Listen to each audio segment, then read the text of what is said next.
Don't you think Russia is probably eager to learn more about what may or may not have happened between Pete Hegseth and the woman he paid off? Don't you think our adversaries are probably looking for ways to find out more about the contents of that House ethics report into Matt Gaetz? Don't you think our allies are probably thinking twice about sharing intelligence with Putin apologist and Assad sympathizer Tulsi Gabbard? I think so. And those are all questions we should be taking incredibly seriously right now. So listen, I know it has only been 2 weeks since the election. Feels like it was yesterday or a month ago. And it was an election where Trump won all 7 swing states and made gains in nearly every demographic group. And that does warrant some reflection from within the Democratic Party and all of the groups that support it, and from all of us, too, about why that happened and what needs to change and how we should look at things differently. And sometimes it warrants some time watching rom-coms. But here's the thing. Winning the election doesn't mean Trump has a mandate to do whatever he wants. It certainly doesn't mean he has a mandate to force through Matt Gaetz as Attorney General or Pete Hegseth as Secretary of Defense. It also doesn't mean that Trump's stated interest in mass deportation should just be accepted as inevitable because he won the election, right? It actually means the opposite. It means that this right now is the time to gather your neighbors, to call your members of Congress, to make your voices heard. The answer right now, and really the job right now for all of us, is to raise concerns when you have them, to voice those concerns, to never stop questioning. We aren't powerless here. You are not powerless. We don't have to just throw up our hands at these eye-popping stories and decide there is nothing stopping it. That's exactly what he wants you to do. He wants you to feel overwhelmed by the sheer volume of headlines and to feel uncertain about how and where to object. He wants you to feel frozen in this moment. But you aren't.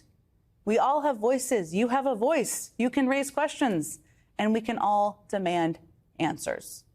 My first guest tonight has been asking questions for a very long time. He always demands answers. He never is quiet. Bob Woodward is, of course, a veteran journalist and associate managing editor at The Washington Post. More than 50 years after he and Carl Bernstein cracked open the Watergate scandal, he's still at it today. His latest book about the Biden and Trump presidencies is called War.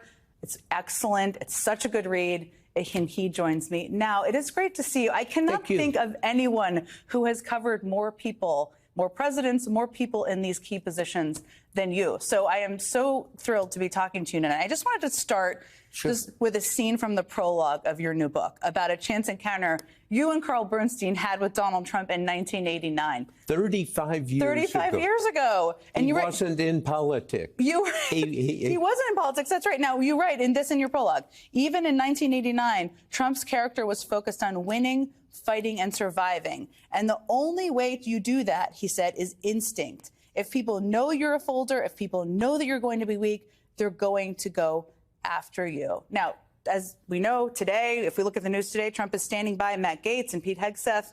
And even despite these scandals, I'm guessing that's not a surprise to you, having covered him for 35 years? Yeah, well, and the rule is never fold, never give in. And if you need to be a killer, okay. If you need to give people candy, that's okay. Killer, candy, you just want to win. That's his rule. That's Trump. And here, there's this coincidence I wrote out, and I'm sorry that I didn't get it fully in my head. And this is an astonishing continuity. The front page of the New York Times this morning, the story done by Peter Baker said, Mr. Trump has said that real power is the ability to engender fear. I think that's exactly right. Trump uttered those words 8 years ago when Bob Costa and I were interviewing Trump, and he said, real power is, I don't want to even use the word fear. That's what we have seen from Trump since that day. My first book on Trump was, of course, called Fear, because that's exactly what he does. He knows that's what the real power is, to scare people, to frighten people, and that's exactly what we see playing out today. It is, and I wanted to ask you about that because there's a couple things happening right now. There are the personnel picks, and I mentioned a couple of them. He's standing by Matt Gaetz, Pete Hegseth, Tulsi Gabbard for DNI. You've covered him for decades. Why do you think he picked them? And is he standing by to provoke fear, or what is it about? Well, you know, you're in your car driving down the street. The check engine light goes on. What do? Pull into a grocery store? No, you look for a filling station where there might be somebody who knows what to do. Trump is doing the exact opposite. He is intentionally kind of sabotaging the system. Steve Bannon, his old political advisor, actually says that in the first months of the Trump administration, the idea is to pierce tradition, obliterate it, put a hand grenade over it. And so you see all of these appointees that Trump made, that he's standing by. What does he want? He wants a revolution where he controls completely. And to achieve that, he has to destroy the system. So driving down the road, check engine light goes on, he goes into a clown store because that's what's happened. That's where your book, which is so relevant to this moment, because you actually talk about what people in these past jobs, including people Trump had in his first administration, did. And I want to read this chilling anecdote. You remember it, but for people who haven't read your book yet, in your book about Secretary Mattis, and you write this quote: Mattis had been so worried that Trump would have a nuclear war with North Korea during his watch that he had slept in gym clothes, ready in an emergency to join a secure call, a national event conference to deal with the threat. If North Korea launched an ICBM, Trump had delegated the authority to the Secretary of Defense to shoot down a missile that threatened the United States. Now, whatever people think of Mattis, he was a serious person with a serious background. One of the great generals, one of the great secretaries of defense. Exactly. Now, okay, I was just going to ask you, knowing what you know about him, you write about him and what he had to be prepared for. Go ahead. There's another part in the book. Mattis was so worried that he might have to launch a nuclear weapon at North Korea to protect the United States if Kim Jong-un, the mad leader, fired one. And so Mattis, it wasn't only sleeping in his gym clothes, he went to the National Cathedral alone to pray that he would not be forced to make that decision. Here we have the Secretary of Defense on his knees in the National Cathedral alone, worried about the national security destruction that Trump had created in his first term. And that tells you how much somebody who had the military experience of him, how much it weighed on him. And I wanted to ask you, because you've been covering secretaries of defense through 10 presidents, knowing what we know about Pete Hegseth, do you feel that he is equipped to do that job? Well, you know, somebody should get that job who knows the military and has had also management experience. From what I read about him, no, he doesn't. And I have known over the reporting time I've had for 5 decades, 16 secretaries of defense, going back even before I was a reporter, Robert McNamara. And they have to know management, they have to know what the responsibility is, they have to know where the levers of power are. And in this appointee, I see none of that. Now, you have to ask yourself, why wouldn't Trump want somebody who at least has some experience? He's trying to recreate the imperial presidency. He's trying to say, I can do whatever I want. It's up to me alone. And he doesn't want them to have the power. I wanted the other one. He doesn't want to share it. Doesn't want to share it. That is a striking, and I hope people listen to what you just said about what you need for that job. You also talk in your book about, you have this story about the former director of national intelligence, Dan Coats. And you say Coats worked in Trump's national security inner circle at the top of the central nervous system of the American espionage establishment and its most vital secrets. That's what that job does. He had a 2.5 years. 2.5 years. He had a front row seat to Trump's words and actions. His reaching out and never saying anything bad about Putin and saying positive things about Putin. For me, Coats said, it's scary. Is it blackmail? Coats had wondered. He was never able to figure it out, but there was something there. He was sure. And this stuck out to me so much because we fast forward to today, and Trump has nominated someone who has been an apologist for Putin, who has been an apologist for Bashar al-Assad, in Tulsi Gabbard. And how does that strike you? What does having someone like her in that job, what concerns do you have? What's the goal? What's the purpose? You know, there are all kinds of people with various political persuasions who have enough experience to run the Pentagon, but he picks someone who isn't even near it. And you have to say, what is the goal? Having written 3 books on Trump, spent hours with him, the goal is to give him all the say, all the power. Real power is fear. He knows, in fear, you know, that's what we're living in now. This is the era of fear, because he's going to be president for 4 years. And if this is the idea, it is so, it's almost unconstitutional. Literally, it's not. But look at it. Why do you want somebody who doesn't know what they're doing? Check engine light has just gone off, and we've pulled in to the wrong store. Makes no sense. And it is a form of giving his middle finger to the American people. Yeah, let's get to that. Former Fox News host Pete Hegseth's attorney confirmed to NBC News that Hegseth, President-elect Trump's nominee for defense secretary, paid a woman an undisclosed amount after she accused him of sexual assault.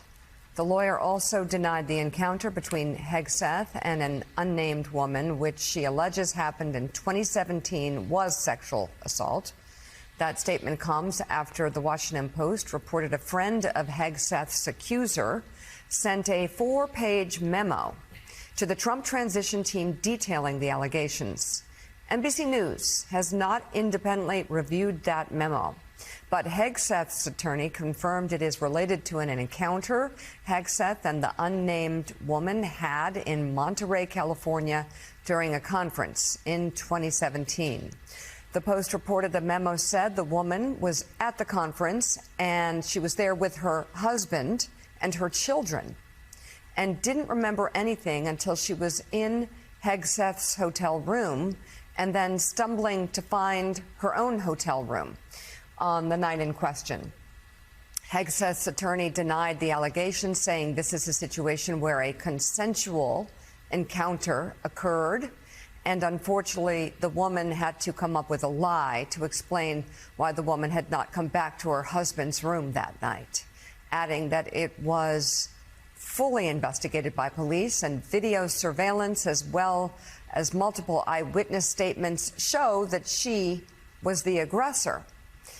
Authorities in Monterey investigated the allegation in 2017 and did not file charges against Hegseth. Joining us now, congressional investigations reporter for the Washington Post, Jackie Alemany. She's part of the reporting team, out with a new piece entitled Trump Won. The celebration started and then the trouble began.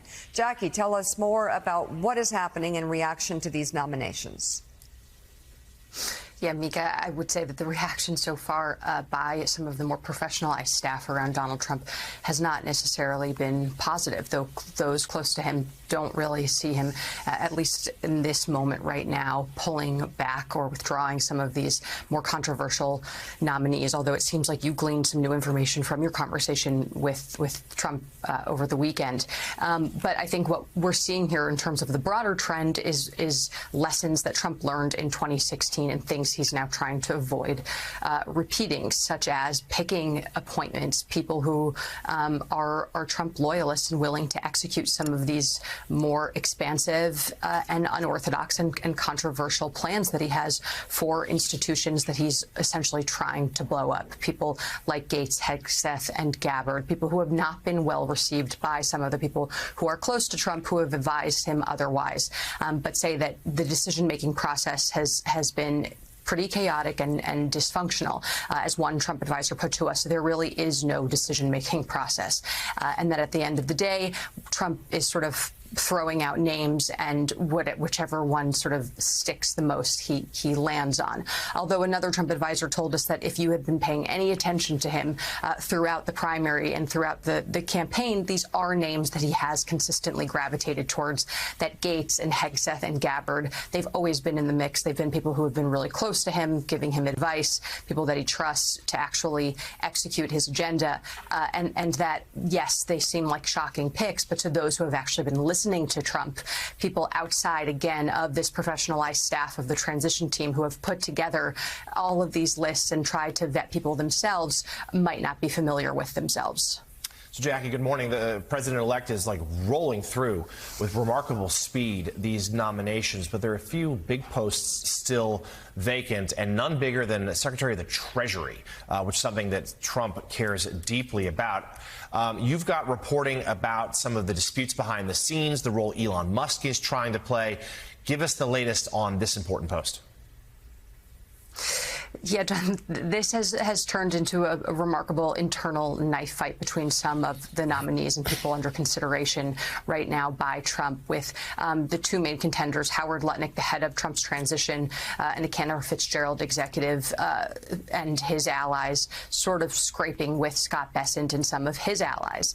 Another hedge fund executive who has been under consideration and visited Mar-a-Lago on Friday for an interview with the president. Lutnick's allies have been claiming that Bessent is not pro-tariff enough and doesn't take Trump's plans that he's laid out throughout the campaign seriously and is going to execute them, and is more concerned sort of with the stability of the markets, while Lutnick has been presenting himself as a change maker. Lutnick and Trump obviously have been spending lots of time together. Lutnick has barely left his side throughout the transition process, but that approach has started to grate on some of his allies who think that he's been acting in sort of self-serving ways, a distraction from his job at hand, which is to help with the transition process and some of these major appointments. Another wild card factor that we have to think about here is Elon Musk, the other person who has been by Trump's side nonstop, who took a pretty remarkable turn over the weekend and weighed in on the Treasury appointment before Trump has really made his decision, which is sort of a little bit of a switch in the lack of deference, I think, that we've seen Musk play to Trump. We had a number of people, my colleague Jeff Stein and I, call us over the weekend to sort of opine on the role that essentially this co-president, as someone said to us, has taken when it comes to decision-making processes, especially when it comes to something like the Treasury, which is going to be extremely important component of Trump's administration, and determine the economic path forward here. All right, the Washington Post. Jackie Alamany, thank you so much for reporting. Fascinating, especially on the Treasury Secretary pick and what's happening right there. Jonathan Lemire, you've covered Donald Trump. We've covered him through the years. People keep talking about Elon Musk as a co-president. I don't know that that's helping Elon Musk's standing. And also, I was very surprised that he tweeted out basically weighing in publicly on X who he supported for Treasury Secretary, and also on the issue of tariffs, which was sort of the centerpiece of Donald Trump's economic agenda and his economic campaign, basically agreeing that he thought tariffs were not good for economies worldwide. I don't know if that ends well for Elon Musk or anybody that's doing that publicly. There is only room for one star in Donald Trump's sky, and it has to be Donald Trump. We know this is a man who would fire advisors if they got on a magazine cover. He does not like sharing the spotlight with anyone. And he has, in recent days, he's couched them as jokes, but he's flashed some irritation that Elon Musk is always around. He said that a couple of times now down at Mar-a-Lago, won't leave. And I've talked to some people in the Trump orbit the last couple of days who say, yeah, that's real. That Trump is certainly flattered that the world's richest man seems to like him so much. We know that Trump is impressed by wealth. He likes to hang out with people even richer than he. And Musk certainly qualifies for that. But at a certain point, Musk, one Trump advisor was telling me, Musk didn't win a single vote. Donald Trump did. And Musk is going to have to restrain himself, this person said to me, if he wants to stay in Trump's orbit. Otherwise, odds are there'll be, if past his prologue, a rapid falling out in the weeks or months ahead. What do they say about visitors? Like, after 3 days, they're like fish. They start to smell. I mean, he won't leave. Come on. He won't No. leave. I'm not saying that about Elon. It's just an old saying that people say about visitors that come to your house. Okay. I would never say that because I love visitors. Well, no, I don't. Oh, right. Anyway, John Meacham, though. You don't have to be a Pulitzer Prize winning historian to remember that, again, people stepping on the president and telling him who to select on Twitter may not be the best path forward. So you can speak to that, or just speak generally about what you're looking at this week and what you're concerned about and what we should be looking at. I think the big question both this week and then one that's going to be incredibly important over the next 48 months is to what extent the Senate is going to stand as a guardrail and a defender of their constitutional prerogatives. Because when people talk about, oh, the institutions will stop the worst impulses of the once and future president, I think we should be more precise about that. It's not the institutions, it's the people who embody the institutions, right? It's not the courts, it's judges. It's not the Senate, it's senators. You know, and so I think that the more we are in a moment arguably as important as any in the history of the Republic, where the individual character of everyone in this whole arena matters enormously. The president's character and his impulses matter. The people around him and their impulses matter. The broad citizenry and our impulses of character matter. Yep. And the people who have electoral incentives, and that's United States senators. You know, if you want to know where somebody's going to stand at this point, show us their primary electorate, and I can probably give you a pretty good guess, right? Mm-hmm. What are we going to do to preserve a constitutional order that has served us very, very well, and that the incoming president has shown a great deal of contempt for? And nothing, that's just where we are. And so no one's being Panglossian, no one's being Pollyannish, no one's saying, oh, Trump grew in the past couple of days. If anything, these appointments show that the worst impulses are very much at the surface and breaking through. And so our character is on trial. Yeah. And of course, Mika, that's what we said coming into this. We cannot be Panglossian. I know, John I was Meacham thinking the giving same me thing. another reason to go to the dictionary afterwards to figure out exactly what he's saying. And John, let me say thank you in advance for not bringing up the French-Indian War on this. I was just about to put on my Pangloss, but anyhow.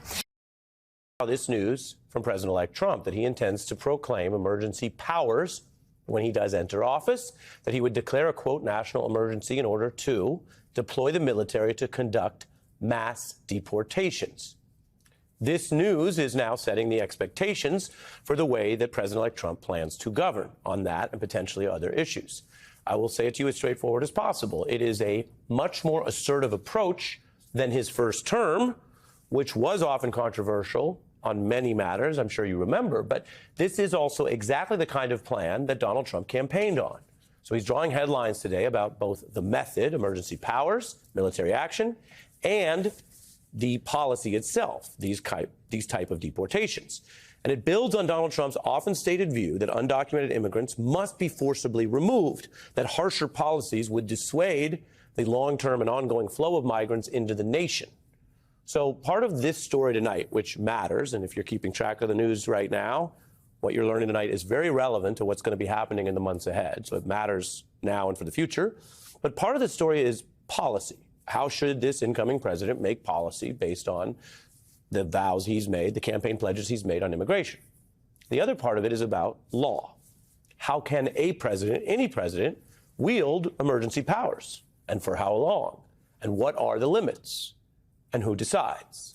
And all of that collides with what may be Donald Trump's most controversial and currently embattled cabinet pick thus far, Matt Gaetz, tapped for Attorney General. Now, he faces criticism from both parties. I've told you before, as we cover this transitional new era, many of these things are not blue and red. A lot of Republicans are against Matt Gaetz and have even been vocal, in theory. We'll see how they vote. But it is Trump's pick of Gaetz, precisely because Matt Gaetz, former Congressman Gaetz, has voiced absolute loyalty to Donald Trump's personal and political goals. And right there, that's a difference as you look at mass deportation and these claims of military emergency powers. The complete fealty to anything Donald Trump wants is a contrast to Donald Trump's first-term picks on many key posts. That includes his first attorney general, who followed DOJ policy even when it ran quite publicly against Donald Trump's personal wishes, or his DHS and chief of staff, John Kelly, you may remember, was back in the news during the campaign. He was a major ideological conservative, and he was very, quote, tough or harsh on immigration, by the way, but he reportedly, repeatedly stood up to President Trump's demands when he thought they crossed legal lines. Trump's new proposed cabinet picks break with any such precedent. So these stories about Trump's plans, from immigration to fighting crime to vows of retribution against innocent Americans, best we can tell, they collide with the clash over this AG, Matt Gaetz, as a nominee. And it shows why even Republicans are saying tonight they need a lot more information about Gaetz's ethics record before they even consider confirming him to exactly the powerful post that would deal with everything I just mentioned and a heck of a lot more. So this is a position where now some of these Republican senators who publicly say they really are down with everything Trump wants, except confirming Gaetz, and they're at odds with the Republican Speaker, Mike Johnson. Should the House Ethics Committee release that report, Senator? Absolutely, and I believe the Senate should have access to that. Now, should it be released to the public or not? That's I guess that will be part of the negotiations. And my understanding is that the report is not finished. It's in a rough draft form, was not yet ready to be released. And since Matt Gaetz left the Congress, I don't think it's appropriate to do so. It is remarkable when you think that this was an ethics report prepared by the House under Republican control. It is their work. And yet now, because Trump has decided to elevate this person, they're saying they don't want their work even used in a confidential manner by their Republican colleagues in the Senate. And again, I will, at the risk of repeating myself, tell you, if you want an effective attorney general, you want to do this vetting up front so that they can be effective and competent in that job, completely separate to other ideological considerations. I will tell you, former Congressman Gaetz has denied all wrongdoing, and the DOJ did not charge him after an investigation into at least some overlapping or related conduct. The Ethics Committee is also going to meet Wednesday about all this. Now, another Trump veteran from the first term is weighing in on this, Chief of Staff from first term, Reince Priebus. And he is actually dismissing a theory you might have heard about, the recent speculation that maybe Donald Trump only picked Gates as a kind of heat-seeking distraction, knowing he probably wouldn't make it into the DOJ, and that he would both distract, waste time and energy, and then make his other nominees look more reasonable. This is a kind of a imagining of three-dimensional chess, where if you had these remember the Russian dolls? And the big one was Gates, and everyone was like, whoa. And then RFK Jr. was inside, but you don't even get to that doll because you're so busy with Gates. That's the kind of thinking we've heard as a kind of a spin. Well, here's Reince Priebus saying, even if Republicans, some of them are shocked, even if some of them oppose Matt Gaetz, Donald Trump really wants him in the job. He made it very clear to me that the Matt Gaetz pick is not three-dimensional chess to help another nominee get through, that this was what he wanted to have happen. He feels like he's gone to hell and back 10 times. So this is also a big middle finger to the DOJ and the FBI. Okay. That's a Trump vet who had the #1 job in the White House. And note that the explanation there is coming from Donald Trump's corner, and it is not very legitimate.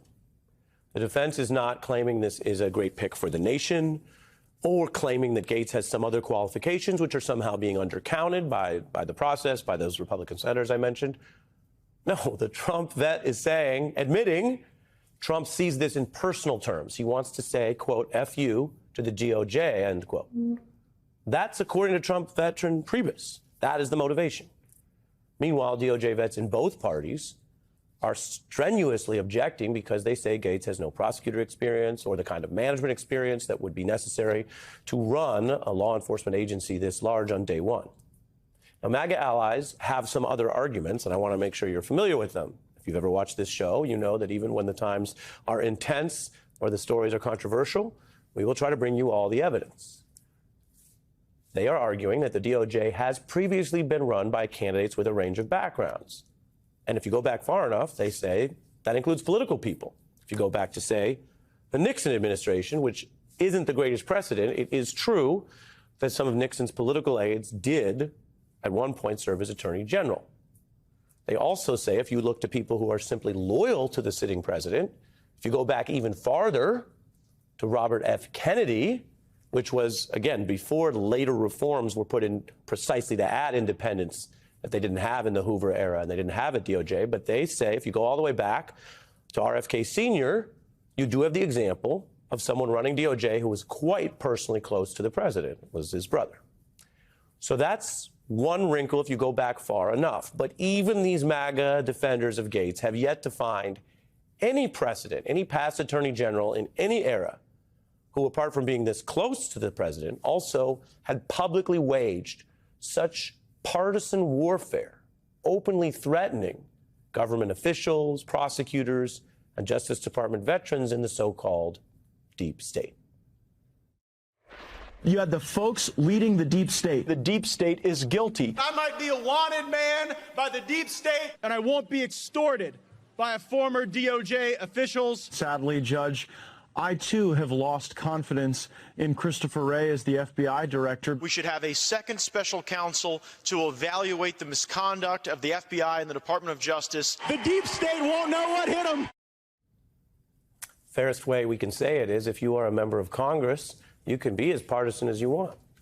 If you are a citizen or a person inside the United States, you have your free speech powers. You can rage against the deep state and other things as much as you want. You have that right. But the people coming into these positions, DOJ first among them, they swear an oath to a constitution, not to any person.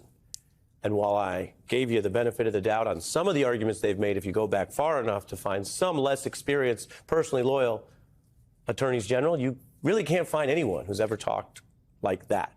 And then the question becomes, does he mean it? We are joined by a veteran of the Justice Department. David Kelly was the U.S. Attorney for the famed Southern District of New York. He has handled all kinds of complex cases and prosecutions. He also, full disclosure, was my former boss when I used to practice law. Welcome back. Thank you. I tried to run through both the connection to today's news, that an attorney general is exactly who would deal with a president claiming military powers. And so, one, how does that fit into the role you'd want, regardless of party? And two, even if you fairly mention the long history at the DOJ, have you seen anyone do the job who comes into it the way Gates would? You know, it's interesting because even historically, I think presidents either want or should have wanted, and looking in the rearview mirror, wish they had an attorney general who can say no. And I think even RFK served that role for his brother. It's somebody who can say to him very honestly, I hear what you want to do. You can't do it that way. Can we find a different way to get it done? I'm not trying to defeat your policy. I'm trying to do it in a way that's not going to come back and bite you in the rear end. And I think there's so many ways that can happen here that if you have somebody who's loyal and is just a yes man, is not really going to serve the president in the way that he wants. He thinks he wants it. I don't think it will serve him the way he wants, and it won't serve the country the way it should. When we were reporting on the efforts to overthrow the election, it was reported that Giuliani, who did cross lines, according to civil court, still told Donald Trump when he wanted the military to seize ballots that they'd both end up in jail, quote unquote. And the Jan 6 committee had a lot of testimony on that. You don't get the feeling that Gates, even to protect the president, to say nothing of the rest of the government, would be able to have that conversation. No, it doesn't sound that way. It sounds, look, I get the point that the president-elect wants to be a disruptor, and he wants to put people who can do the disruption. And I think that if I was to advise him, I would say you want somebody who can disrupt, but do it in a way that's in accordance with the Constitution. It may be something completely separate and apart from what has been normal protocol for the Justice Department.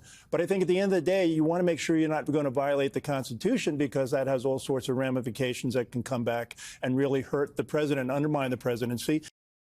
Let me show you some of his, again, public broadcasts on January 7th, Claire.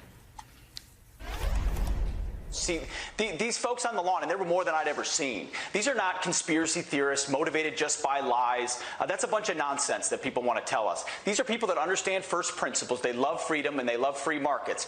And they see exactly what the anti-American left has done to America, indoctrinating our kids, opening our borders, canceling individuals, totally censoring entire viewpoints, all the double standards that exist in our country right now.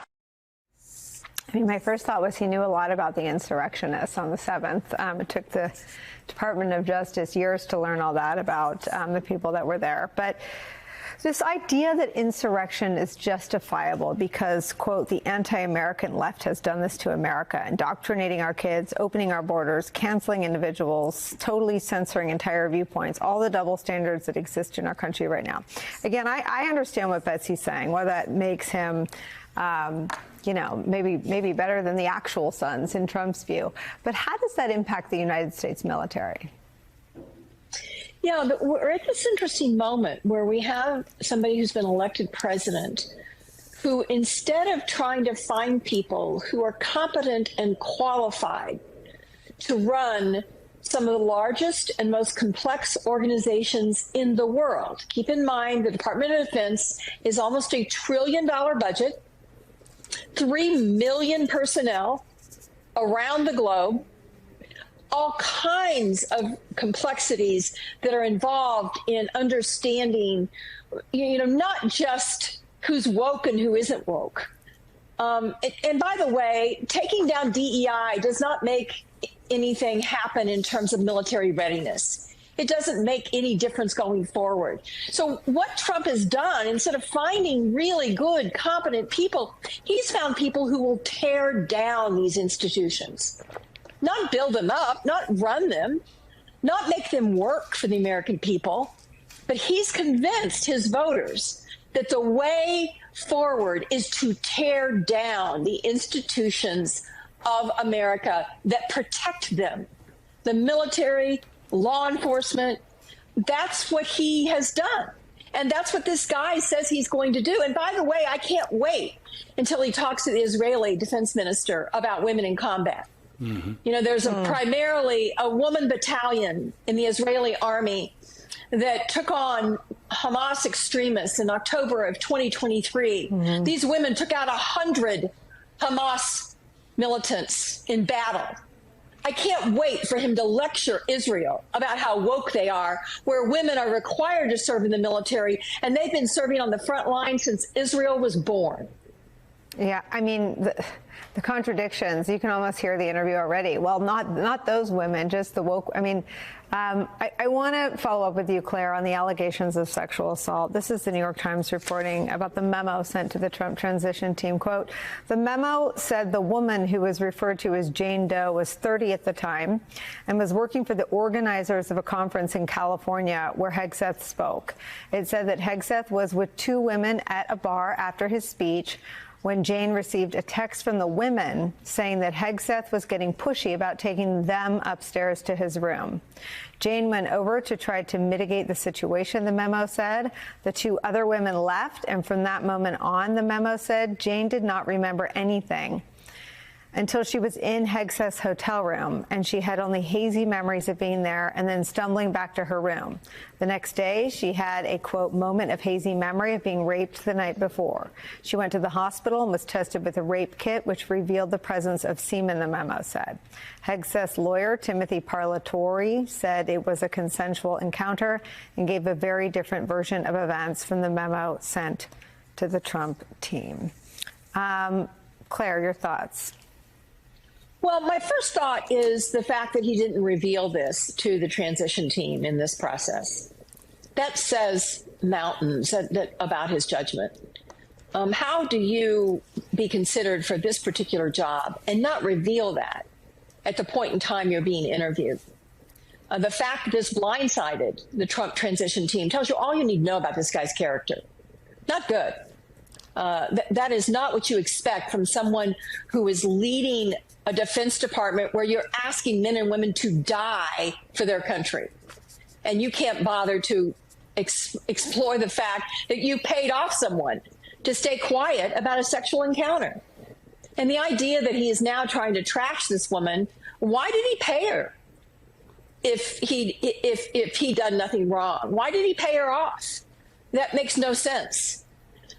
So it is really unfortunate that we are where we are now. I'm with my friend Paul here. I think there will be, especially on the Armed Services Committee. You've got Rounds, you've got Deb Fisher, you've got Joni Ernst, who served. You've got Tammy Duckworth, who lost her leg flying a Black Hawk helicopter in combat. You've got a lot of members on that Armed Services Committee that know this is a bad idea. So hopefully they will cut this off at the pass, but it tells you a lot that they haven't pulled the nomination. I mean, it is, Betsy, interesting to your first points. I mean, Trump is down with the dirtiest dirt on anybody. I mean, Trump picked Gates. So why would Hegseth have not been up front with them? And what's interesting about the Hegseth settlement is O'Reilly's career at Fox ends from these settlements. Hegseth has these settlements and is tapped to run the Pentagon. It's amazing. Yeah, what I think we don't know for sure is the extent to which Hegseth and Trump could have possibly discussed this issue. I don't know. I don't want to speculate. But the transition team is a large, sprawling organization, and it wouldn't necessarily be a surprise that a revelation like this would come as a shock to many people working on that team, but perhaps would receive a different reception from Trump himself and some of the people immediately surrounding him. Again, this is not entirely clear to me based on my conversations and some of the reporting that's out there. Regardless, however, what we also know is that accusations of sexual wrongdoing, sexual misconduct, sexual assault I can't think of any examples of times when they've changed Trump's view or Trump's commitment to the people working for him. So many of the men who Trump has installed in senior positions or brought to work near him have faced allegations of sexual harassment or other types of sexual wrongdoing, and it hasn't proven to be a deterrent for their careers when Trump is the one deciding where they are going to be installed. Of course, the huge outstanding question is, how does the Senate Republican Conference grapple with all this? Does the new leader, John Thune, does he decide that this is a bridge too far, or does he put Hegseth in the same category, of course, as Supreme Court Justice Brett Kavanaugh, who Senate Republicans agreed en masse that despite allegations of sexual assault, he was confirmable for that lifetime position? I would, frankly, Hegseth, I think, is more likely to be confirmed than some of the other people that Trump has put forward. And Senate Republicans, of course, from a fairly mercenary standpoint, are going to be having conversations among themselves of, regarding which of these numerous controversial cabinet picks that Trump has brought to them are they going to view as simply a bitter pill to swallow versus which ones are they going to put their feet down regarding. And I think Hegseth's going to be in the first category. Rob Porter, I think, is the only person accused by two spouses of spousal abuse to have parted ways with the Trump White House. Betsy, on your point about no men, right? Can you think of anybody else? Not off the top of my head. Betsy, what